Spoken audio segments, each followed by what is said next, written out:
Hello. This is really just a small diary note, so forgive me if I forget anything important on this subject. Um, but I just wanted to, while share things that I found have helped me through uh, mental health crises and things like that.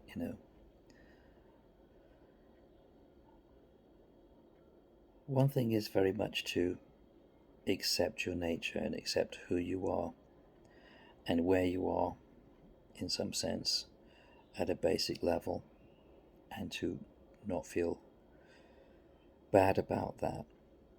Um, that's difficult at first, um, but after the initial distress and confusion and dread and whatever else has started to subside somewhat, then you can start to think about accepting where you are and how you find the way through it and back up again, or back down to the ground, however it is. One of the things is, I think, to accept one, that you have a certain nature that has certain requirements which may or may not be common to other people. And that doesn't change your responsibilities towards other people or things like that. I'm not saying that you should forget about your commitments and responsibilities to other people, but you need to accept the sort of person you are and find a way to live with that, certainly for the time being. And one of the things I think you do is that you accept that you're not well, actually. And that's the first thing, because there's insight in that. There's insight into your condition, into where you are.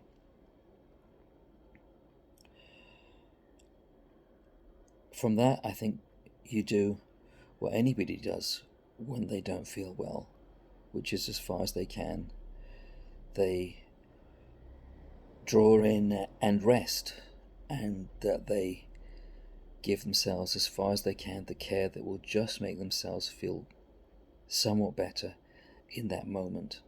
And that could be curling up into a ball on the bed, whatever.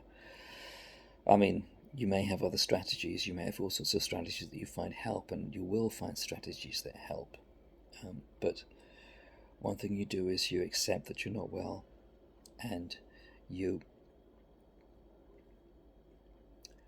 draw back your expectations and your time scales, because if you're in a really acute phase of mental distress, you have to find the way to bear each moment, really. At first, you have to find the way to bear things and relieve yourself of the pressure of being other than what you actually are at that point.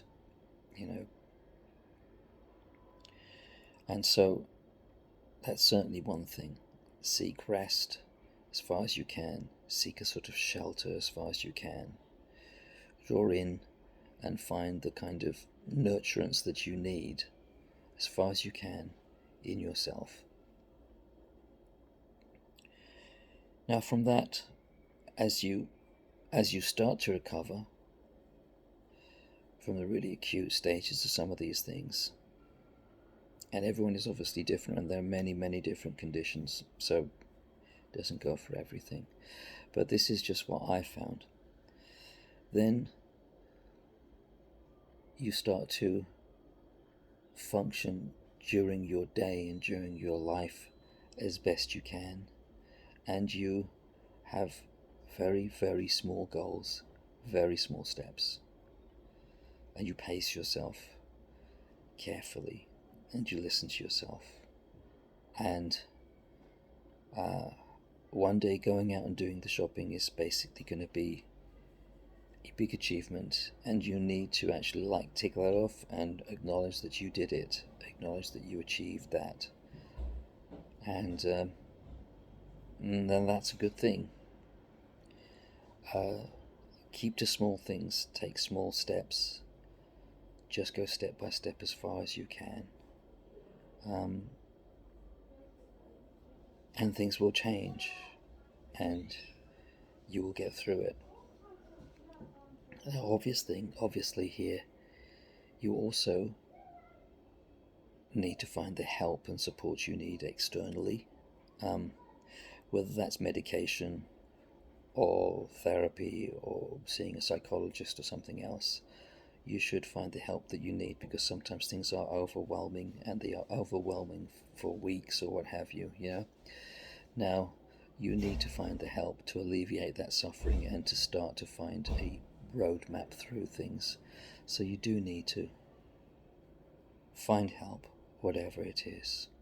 Um, in my younger days, I had no trust of psychiatry or psychologists or anything like that, partly because I grew up as gay at a time when uh, homosexuality was still pretty much on the diagnostic register as a mental illness, and that was the last thing I needed. So I didn't trust any mental health providers when I was younger.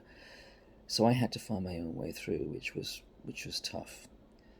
And for me, there were all sorts of things which did help, which, you know, they'd sound very new age nowadays, but they did help. You know, they did help. And finding a language that you can use to understand yourself with is good. And for me, it was things like astrology and tarot and stuff like that, and that actually helped me. It was a coping mechanism, a definite coping mechanism, and it did give me insights to be able to understand myself with, particularly astrology, I think.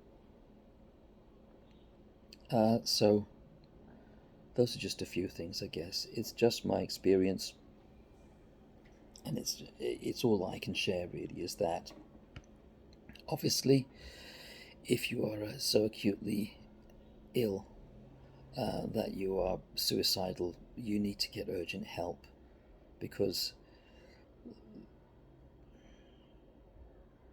you can't you can't bear that and burden yourself with that for any period of time. You have to get help with actual suicidal ideation and suicidal feelings. You have to take them as a warning sign, and you have to be able to say to yourself, this is not good. I have to get help with this. And these are very important things to do. So please do get the help that you need. Um, but also, on all the things with yourself and your own life, find ways to take care of yourself, make adjustments, and accept the person you are, because you do have value in yourself, and you might not be like other people, uh, though you'd probably be surprised how much you are like other people and how much other people are like you but don't let you know. But yeah, accept yourself, learn to look after yourself, learn to manage the way you interact with the world. Another thing is, for instance, find out what irritates the mind, find out what makes things not so good, find out what doesn't give you peace, and avoid it as much as you can, whatever that is. And it could be a habit that you have. It could be listening to the news. It could be reading the newspapers. It could be making posts on social media. Because people do all sorts of things at a certain level, at quite a high functioning level, where they're really not doing well underneath things, and sometimes it doesn't help. So sometimes you have to really also just observe yourself. Start observing yourself. See what gives you peace. because peace is very healing and strengthening and nurturing. See what gives you peace, and avoid the things that detract from that, that actually in some way destroy your peace. You don't need those. So all those things can be pretty good strategies in many ways. But once you realize you're not well, and once you realize you are the person you are, and you accept that, and you have a will to get better, then your recovery has started, in my experience. And that should give you, hopefully, some comfort in that, because it is a process. We go through these processes. They have orders and structures to them which are particular to you, and if you come to understand your own nature better, you'll find that you can be a lot happier, and you can be happier even during some of the bad times, because the relief of feeling better even when you don't feel well is enormous when it starts to happen. So